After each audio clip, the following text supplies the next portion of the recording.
Kadang-kadang orang liberal masuknya lewat pintu maslahat. Oh, ini ada kemaslahatan. Selama ada kemaslahatan nggak apa-apa. Demi kemaslahatan. Kadang-kadang kiai-kiainya ikut dukung tuh. Dalilnya apa? Pakai apa? Sampai Syekh Muhammad Sa'id Ramadan Al-Buti rahimahullah ta'ala rahmatal abrar Ghazaliyul asr, jazahullah khair anil Islam wal muslimin. Beliau saking liarnya penggunaan istilah maslahat. Liar. Maslahat dipakai sama politikus untuk membenarkan sesuatu pakai dalil maslahat. Ulama-ulama yang agak-agak sedikit mencong-mencong dikit, yang kebanyakan makan micin, nah, bela-bela sesuatu yang nggak baik pakai dalil maslahat. Kaum liberal menghalalkan haram, mengharamkan halal pakai dalil maslahat. Sampai akhirnya Syekh Muhammad Sa'id Ramadan Al-Buti rahmatullah alaih nulis kitab disertasi beliau yang luar biasa disambut di dunia keilmuan Islam, Dhawabitul Maslahah fi Syariatil Islamiyah.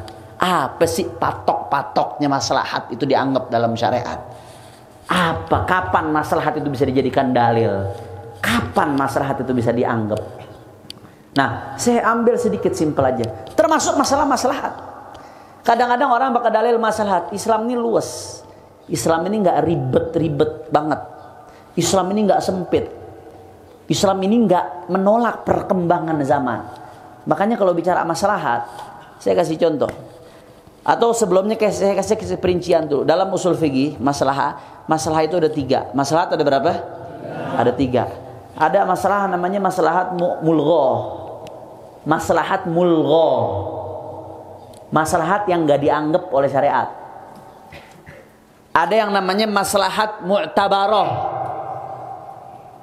Maslahat yang emang udah dianggap sama syariat.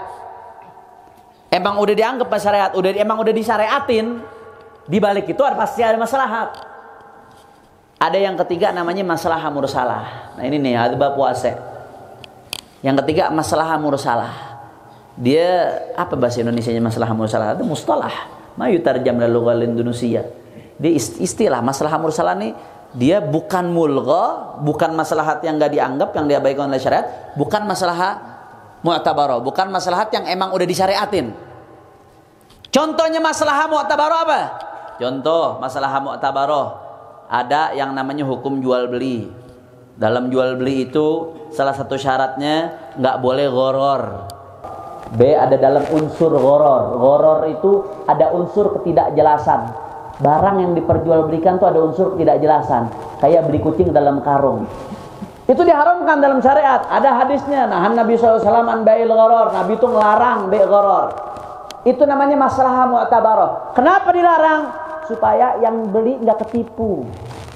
Supaya yang pembeli nggak dirugikan. Nah, itu hukum-hukum, hikmah-hikmah yang ada di balik hukum-hukum yang ditetapkan syariat. Ada maslahat di situ. Itu disebut masalah mu'tabarah. Jelas atau tidak? Jelas. Ada namanya maslahat mulgho. Walaupun kelihatannya ada maslahat, tapi itu nggak dianggap sama syariat. Itu nggak masuk kriteria maslahat, bahkan itu mudharrah. Contoh tadi jual beli lokalisasi. Anggap nih ada satu pulau mau dibikin lokalisasi, mau dibikin pusat perjudian.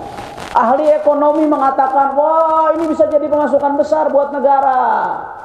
Akan ada keuntungan buat negara ini nanti. Keuntungannya bisa buat bangun jalan.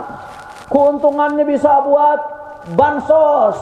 Keuntungannya bisa buat bantu orang susah. Secara zahir, omongan ahli ekonomi tadi, maslahat atau bukan? Maslahat, ada maslahat ekonomi. Tapi maslahat yang begini sama syariat nggak dianggap. Ente nggak boleh melegalkan perjudian, melegalkan pelacuran dengan alasan karena faktor ekonomi.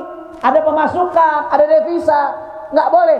Itu maslahat nggak dianggap sama syariat. Bahkan syariat nganggap itu adalah madharah, bukan maslahat. Makanya dinamakan maslahat mulghoh. Maslahat yang tidak dianggap. Jelas atau tidak? Mau 1000 kali lagi ente bilang ada maslahat, kalau syariat itu haramkan, itu maslahat nggak dianggap. Berarti mudharah itu.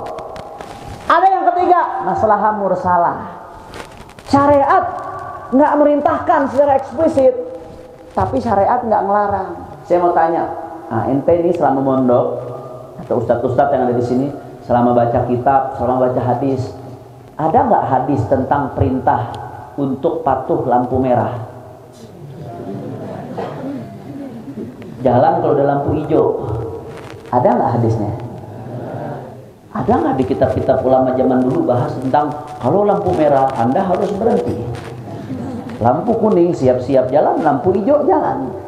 Ada nggak yang ngaji Fathul Qorib di sini, atau yang ngaji Fathul Mu'in, Fathul Wahab, atau yang ngaji syarah-syarah hadis? Ada apa nggak? Nggak ada. Tapi di situ di lampu, dengan adanya aturan lampu merah, ada maslahat apa nggak? Ada maslahat nggak? Maslahat. Jadi nggak ada tabrakan, orang patuh lampu merah, jadinya nggak ada kredit, bisa menghindari dari kecelakaan. Itu nggak dibahas di hadis, nggak ada ayat Qur'annya, nggak dibahas. Semua ulama-ulama zaman dulu mujtahid nggak ada yang bahas tentang lampu merah. Tapi saya pernah dengar guru saya Habib Bakar Masyhur ditanya sama muridnya waktu berhenti di lampu merah, "Wahai Habib, bagaimana hukumnya? Kita berhenti di sini nih, wajib apa enggak, Habib? Ada lampu merah begini nih, berhenti, hukumnya wajib apa enggak?" Kata Habib Bakar, "Wajib hukumnya, wajib hukum syar'i." Berarti kalau yang terlanggar apa hukumnya? Dosa. Kenapa wajib? Karena diperintahkan oleh ulil amr. Dasarnya apa kok bisa diwajibkan?